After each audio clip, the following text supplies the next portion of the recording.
Welcome to Empowering the Educator Within, the podcast where we explore practical strategies, leadership insights, and reflections that fuel your work as an educator. I'm Christina Shala, and today we're looking at a surprisingly common barrier to school-wide change: unclear language. More specifically, we're talking about educational jargon.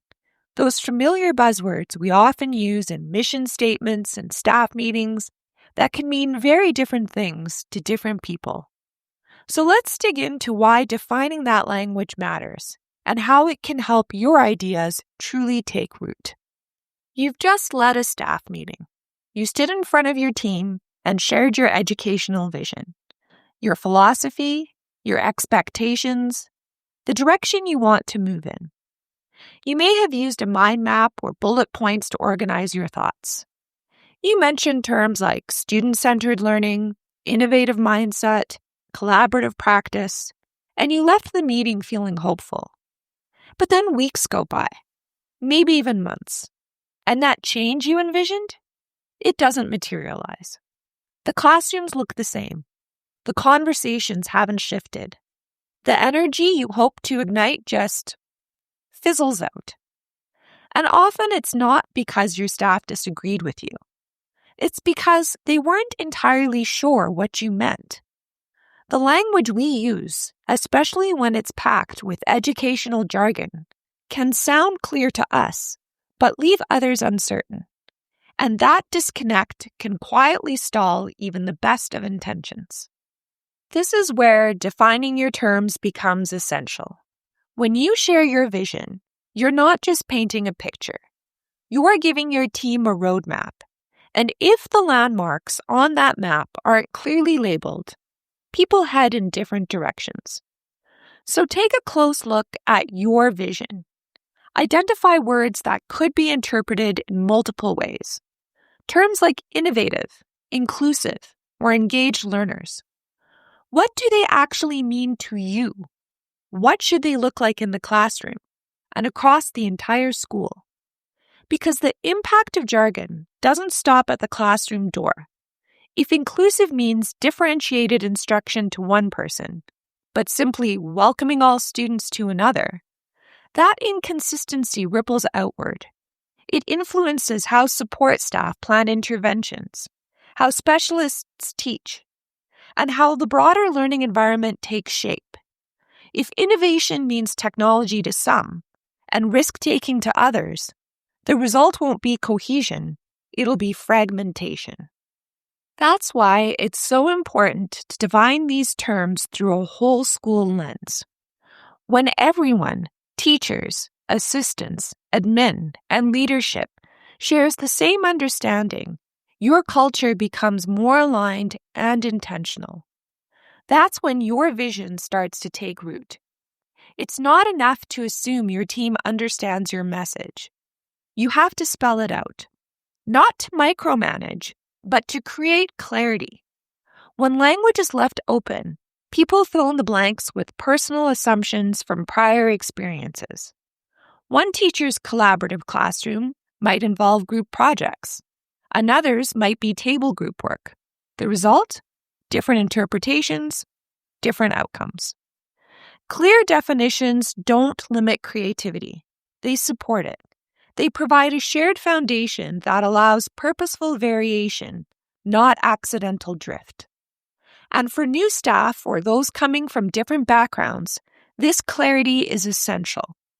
It removes the guesswork and creates space for everyone to engage meaningfully with your school's direction.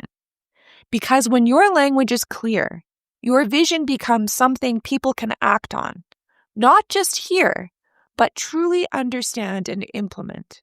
And that understanding is only the beginning. Clarity opens the door, but what comes next is action. Once you've defined the language in your vision, the next step is to bring it to life. Don't stop at definitions. Translate them into something staff can actually do. Saying we want to prioritize student-centered learning is a good start, but it's not enough on its own. You need to show what that looks like in your specific context.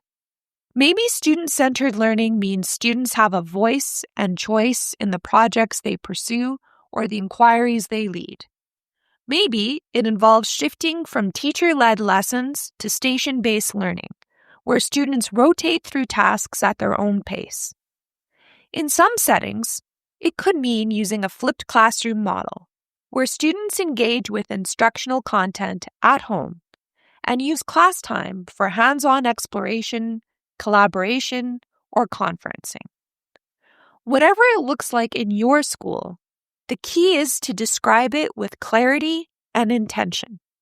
Paint a picture your staff can see. What might they observe in a student-centered classroom? What would they hear? How would classroom management, assessment, or even the physical layout of the room reflect that philosophy? When you offer those kinds of concrete examples, you remove the ambiguity. You help staff move from ideas to implementation, from I think I get it to now I know how to do it. That's the moment when real transformation begins, when a vision shifts from the abstract ideals into practical, visible change. Because when people have clear models to lean on, they feel more confident stepping into unfamiliar territory. They know they're not guessing or improvising, they're aligning.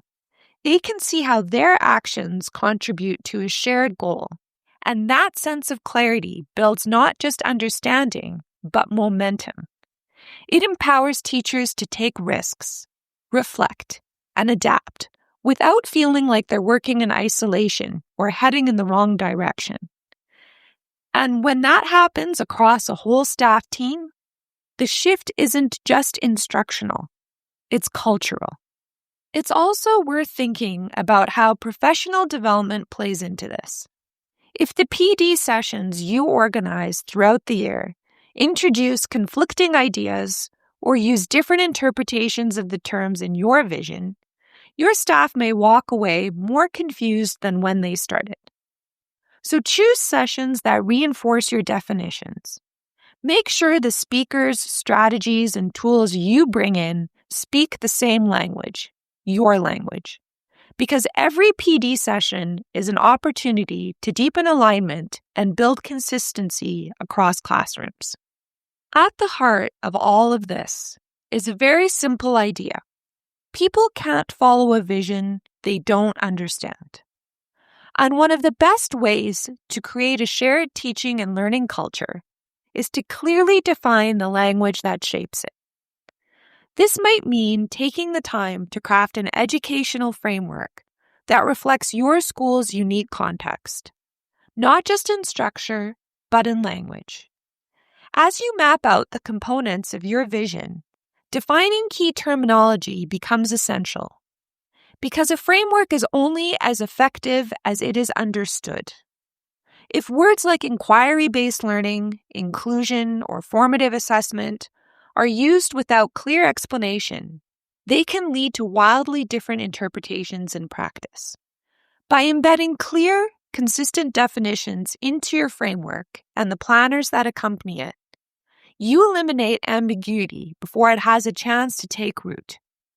You create tools that are not just usable, but meaningful resources that help teachers translate your school's philosophy into their day-to-day practice with confidence and clarity.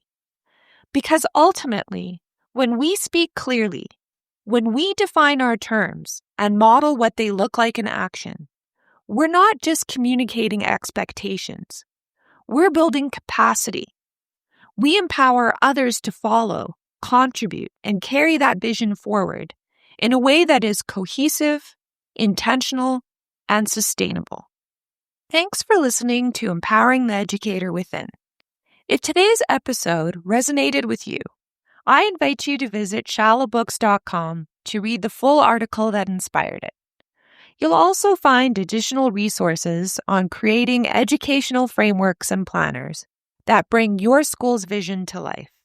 Don't forget to subscribe and share this podcast with a colleague. Until next time, keep defining your message, keep leading with clarity, and keep empowering.